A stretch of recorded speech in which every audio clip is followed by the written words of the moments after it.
Hello? Hello, Raquel. Yes. Good evening, ma'am. This is Izzy from MMA Jam Live. How are you this evening? Good, how are you? Pretty good. I appreciate you coming on. It's an honor to get to talk to you a second time. Yeah, thanks for having me again. Definitely. Well, we'll get right into it. You're now 4 months removed from the Tough 18 finale. How does it feel to get back to a state of normalcy after all of the chaos and media rounds you made before, during, and after season 18 of Tough? It feels pretty good. I mean, to have a little bit of a mental break and physical and emotional, but, I mean, to a degree after my last fight, just not coming home with that win kind of gave me a lot of motivation, so I've still been in the gym consistently. Now, has life changed for you after the exposure you got on Tough 18? I mean, it just got a little hectic. It didn't really change or anything. It just became, everywhere I go, a lot more people know who I am now and just really look up to me. For the most part, that's all that changed. I mean, it's me still chasing my dream and doing everything that I love, and I think I just finally got that exposure that I deserve.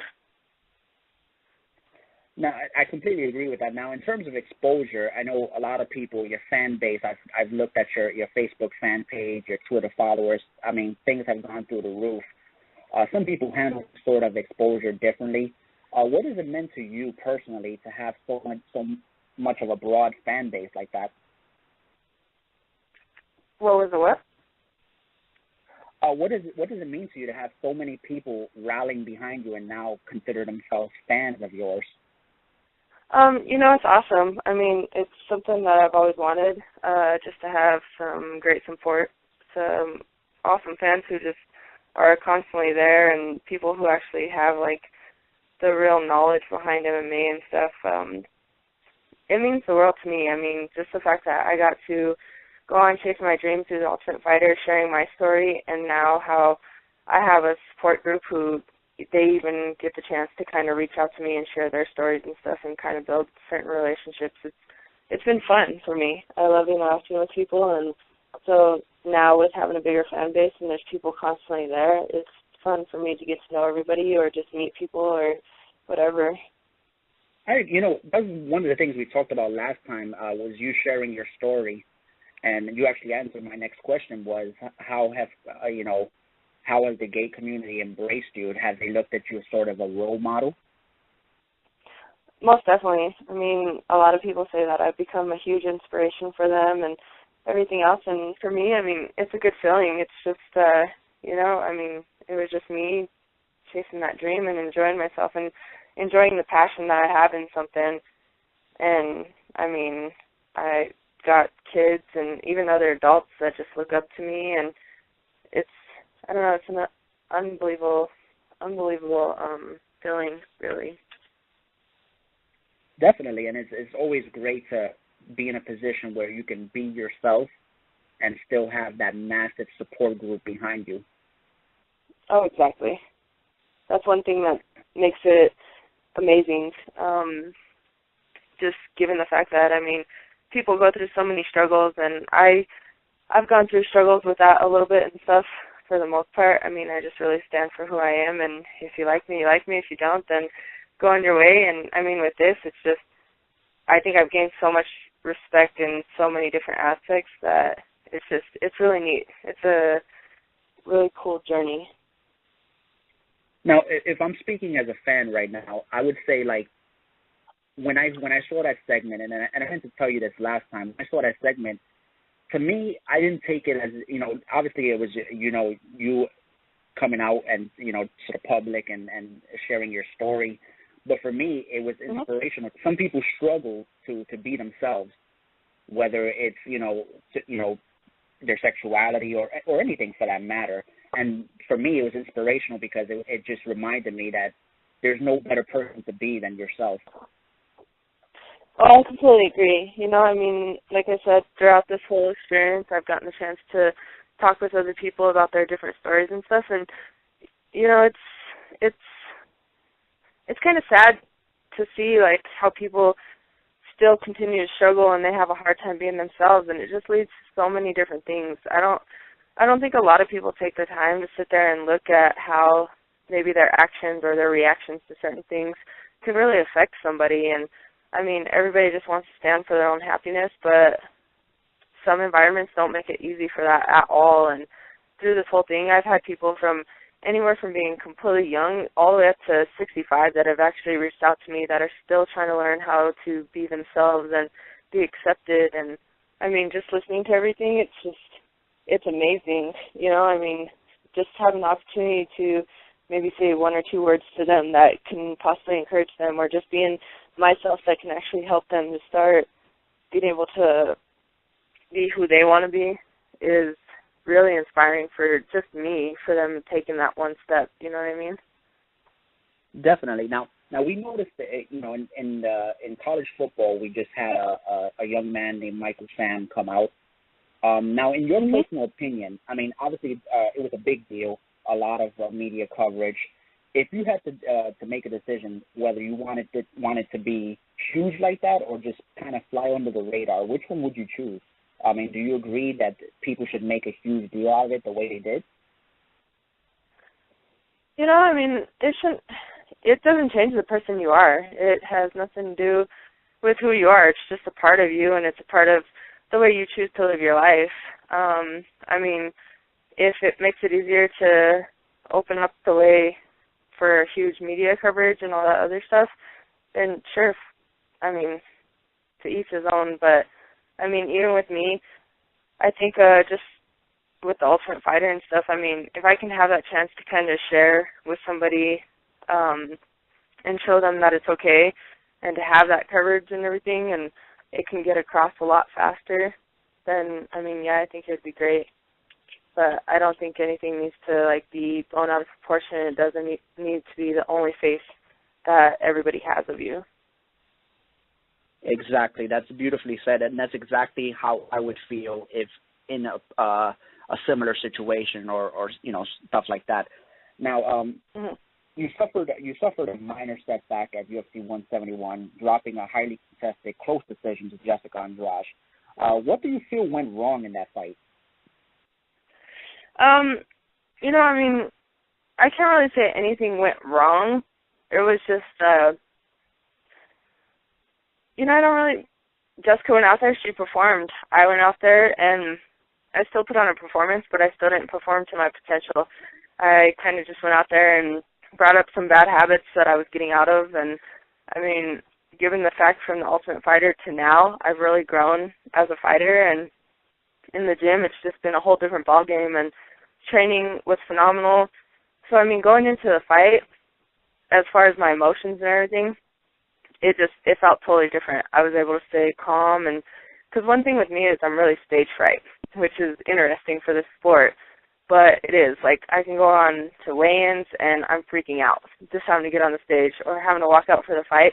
So that's one thing that's huge for me, and, I mean, I completely got my emotions under control with that, and I felt like I was back in the gym. But I just brought up old habits of, like, completely backing up, not being the aggressor. Everything that we really worked on, I kind of threw that out the window once I stepped into that cage. So that's the part that frustrated me.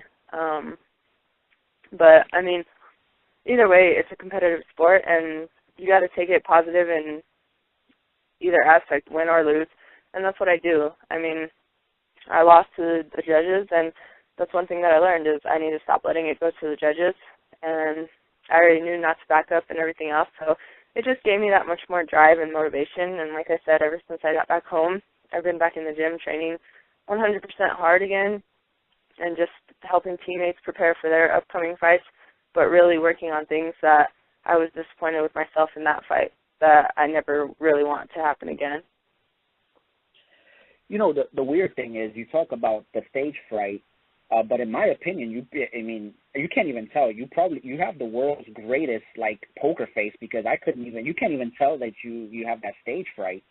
So is that something that's present? That's what everybody says. I'm getting better at it. You look like you just ready to just kill something. Like, I never got, like, this is a shock to me, seriously. Like, I never would have guessed that you had stage fright over anything like that. Yep, it's funny because I used to always get so nervous back in high school or anything when I'd have a basketball game and there's going to be 10 of us on the court. I'd be extremely nervous.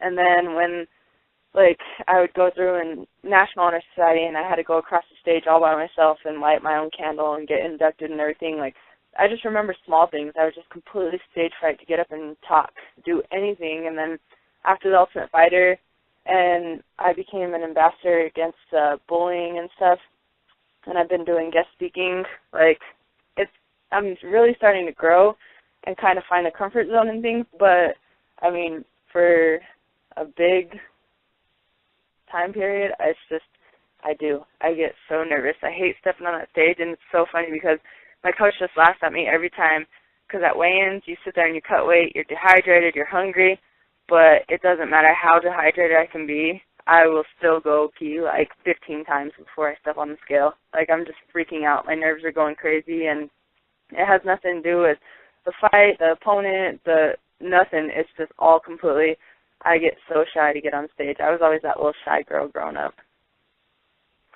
You know, that's yet another way that I can totally relate to you.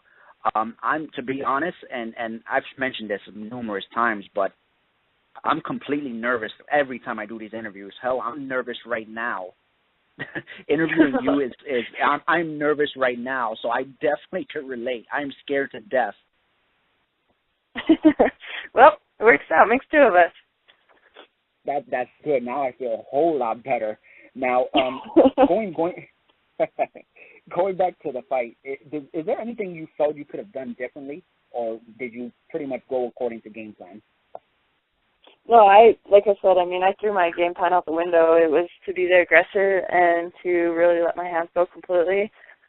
We figured that Jessica would pretty much come out the gate with wanting to stand. She comes out pretty scrappy, and she actually kind of threw me off at first because I'm a huge person when it comes to touching gloves and everything else, and my coach was like, are you going to touch gloves with her, or how do you feel about this one? And I was like, I think she's just going to come out like a little firework, so I don't know if that's going to happen. And, you know, I mean, she pretty much, like, at the beginning of the fight was trying to get me down to the ground. Like, she just kept trying to get me to the ground, and afterwards we had a chance to talk, and she was just like, that was the game plan, you know. She wanted to go down to the ground and not really stand. And so, I mean, each fight, like I said, it's a learning process, and it shows me a lot more about myself and helps me to continue to grow in every aspect with it. I mean, mentally, emotionally, and physically. It's just, I mean, I'm in phenomenal shape. I train hard as can be, and when it came to it, you know, I mean, as far as stand-up, I have, like, ridiculous stand-up. I'm still learning how when I get on that big stage and everything, that the big lights turn on. I'm still learning how to turn my big lights on. Like, so, I mean, that's one thing that I'm really trying to grow past and stuff, and just be able to go out there and completely relax and perform to my greatest potential. It's just, it drives me crazy because, I mean, this fight camp was so amazing, and I was 100% prepared, having insane sparring sessions, everything that you can think of. But then when I got out there, it was just, I hesitated. I held back. I didn't let my hands go 100%. You know, my wrestling is phenomenal, and I still, like, there's just things that I still don't do. It's just like once I get in there, a part of my brain shuts off or something, and I'm just reacting to the situation. So that gets a little frustrating. Now, maybe you have the answer to this, maybe you don't. How does somebody overcome that sort of obstacle? You know, I mean, I think it's just a growing process. I think everybody handles things in their own ways, and everybody grows in their own ways. And I've been doing the sport for 7 years, but as far as when it comes to fighting, I mean, most fighters only fight like 2 to 3 times a year. And with me, I fought 10 amateur fights, and it was spread out through the years. And then I went pro in 2012, and it was just like I've constantly been going. So, you know, I think to a certain degree, a part of me is just a little exhausted, finally needs that mental, emotional, and physical break. And then on top of that, you got to constantly stay finding your passion and everything with it. So I think it's just something that it takes time, it takes work, and it takes a lot of practice, and you keep growing with it.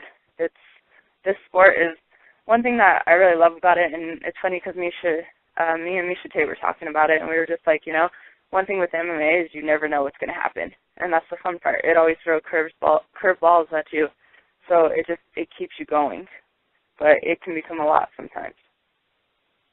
Oh, completely agree. It's probably the most spontaneous of all sports. I mean, other sports you have definitive favorites, whereas in MMA, all it takes is, one punch.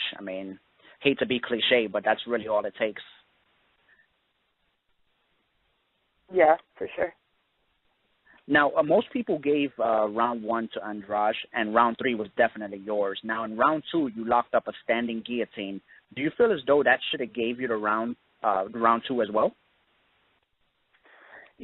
I watched the fight and everything, and not just because I want the win or anything or whatnot, but just being in MMA, it was a close fight. But I think if you look at everything, I landed a lot more shots. I had more submission attempts, takedowns. I had takedowns as well and whatnot. So I think as far as it came to it, I did win the second round, and of course I won the third round. But that's what happens. That's what completely happens. Every fighter knows not to let it go into the hands of the judges, and I knew that. So that was one mistake that I made, and that's the chances you take. You can completely win the fight clear as day, and you got those people who choose which way it goes.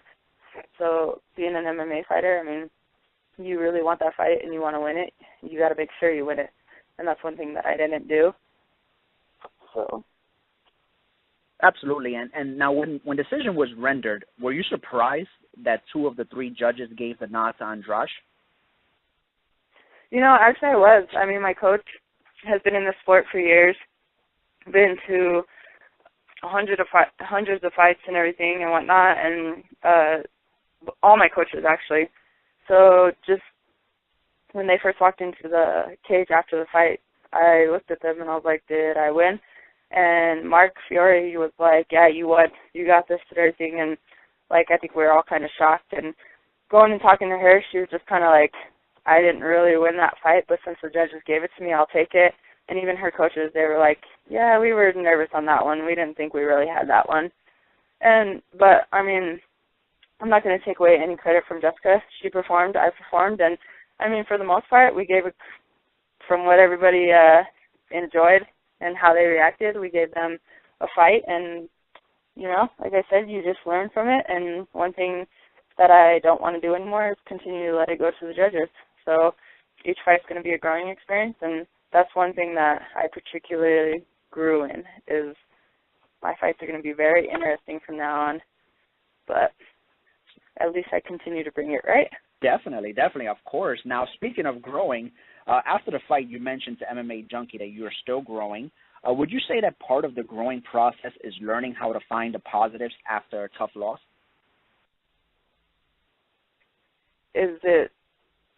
Wait, sorry, what did you say? Oh, sorry about that. Would you say that part of the growing process is learning how to find the positives after a tough loss? Oh, most definitely. I think a lot of people, they handle things different ways, and you can either take it and find the positive in it, and you can continue to push and move forward and train harder, or some people let it get the best of them, and it kind of drags them down for a little bit.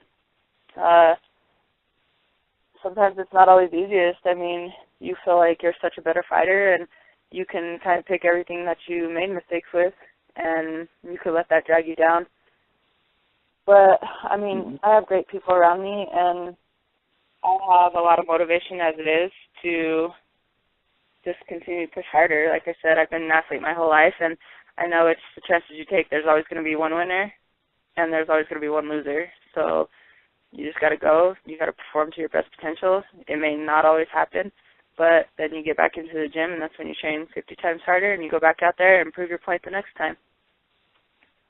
Definitely a great positive outlook on things. Now, I realize that you just fought a couple of weeks ago, but I have to ask this annoying question that you probably don't have the answer to. But when should we expect to see you back in the cage? Around what time frame are you looking at?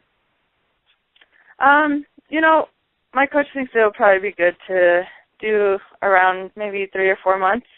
given the fact that the women's division is pretty small, it may be a little bit longer than that. But hopefully it'll be anywhere from at least 4 to 6 months to get back in there.